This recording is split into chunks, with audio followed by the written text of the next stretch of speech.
L'informatique, qu'est-ce que c'est actuellement?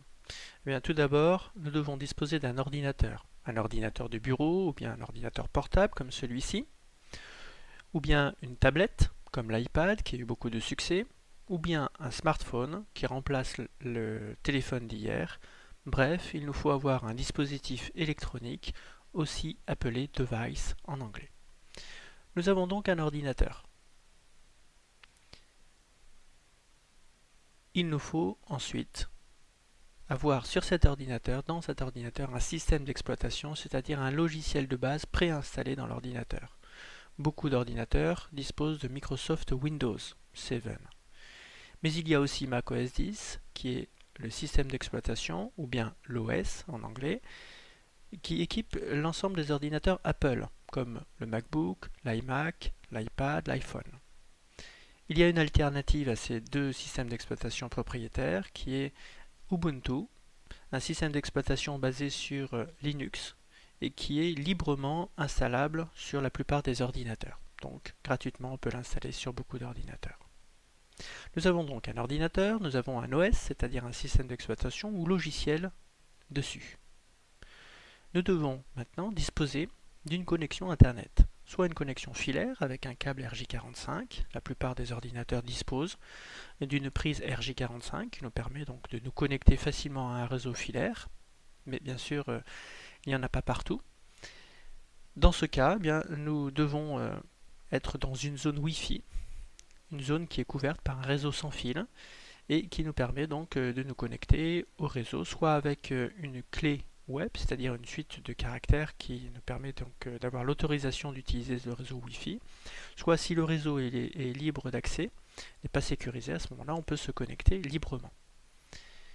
Nous avons donc un ordinateur doté d'un système d'exploitation et une connexion Internet.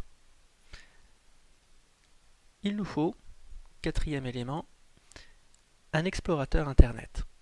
Celui qui équipe la plupart des ordinateurs dotés de Microsoft Windows et Internet Explorer, livré par Microsoft, qui n'est pas l'explorateur conseillé parce qu'il comporte pas mal d'erreurs de transcription. Celui qui est plus conseillé est Mozilla Firefox, qui est un peu l'explorateur tout-terrain, qui permet donc d'afficher la plupart des sites. Il est assez riche, assez souple, donc c'est un explorateur qui est largement utilisé dans le monde.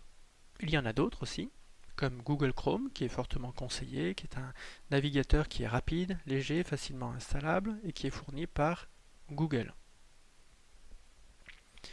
Ensuite, les différents ordinateurs Apple, comme l'iPhone, comme l'iPad, disposent de Safari, qui est le navigateur d'Apple, qui est proche dans le rendu de Google Chrome et qui fonctionne également très bien. Enfin, le petit dernier, celui qui est moins connu, le moins utilisé, c'est Opera, qui lui est proche dans le rendu et dans la manipulation, proche de Mozilla Firefox. Il y a donc, en gros, 5 explorateurs Internet qui existent. Quand on lance un explorateur, comme ici on a lancé l'explorateur Firefox, nous voyons la barre d'adresse, la barre de recherche, pour effectuer une recherche avec les mots-clés, et puis ici pour ouvrir un nouvel onglet. Le petit plus permet donc d'ouvrir un nouvel onglet et comme ça de pouvoir passer d'un site à un autre. Ici, nous sommes sur le site, la page d'accueil de google.fr. Nous avons donc tapé dans la barre d'adresse www.google.fr.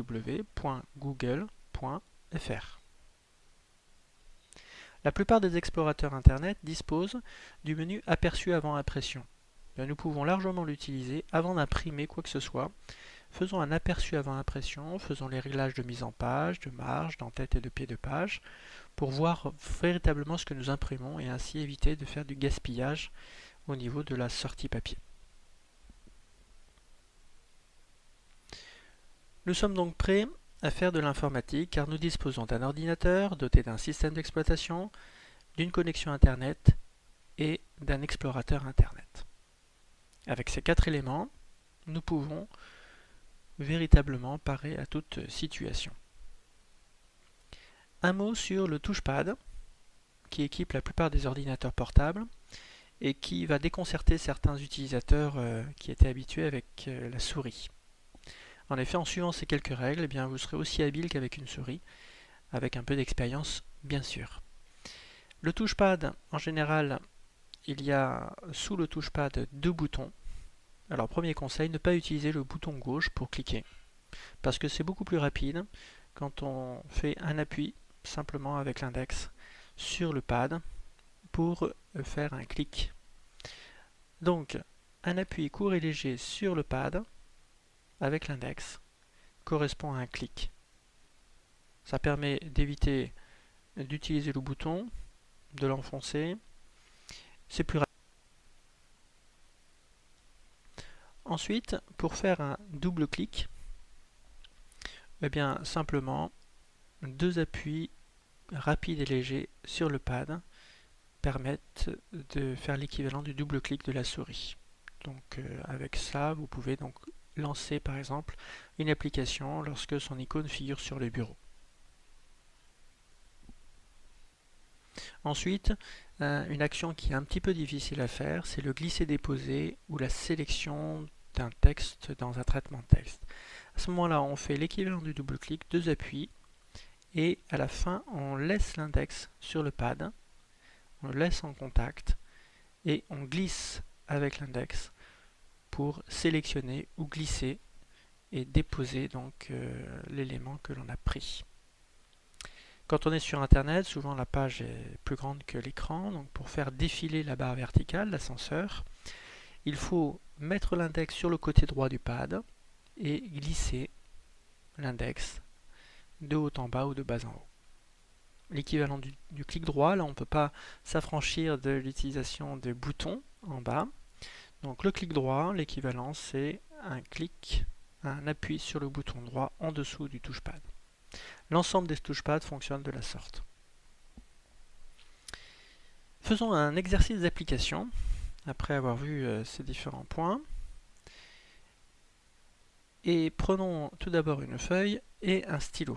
Si vous n'avez pas eu le temps de suivre pas à pas les indications qui apparaissent ici à l'écran, ne vous inquiétez pas, elles seront laissées à la fin à l'écran et vous pourrez avoir tout le temps pour exécuter ce qu'on vous demande. Alors la première chose qui vous est demandé de faire, c'est de noter le type de votre appareil. Est-ce que vous êtes sur un ordinateur du bureau, un ordinateur portable, une tablette, un smartphone? Ensuite, vous notez la marque de l'appareil. Essayez de voir quelle est la marque de l'ordinateur que vous utilisez. Ensuite,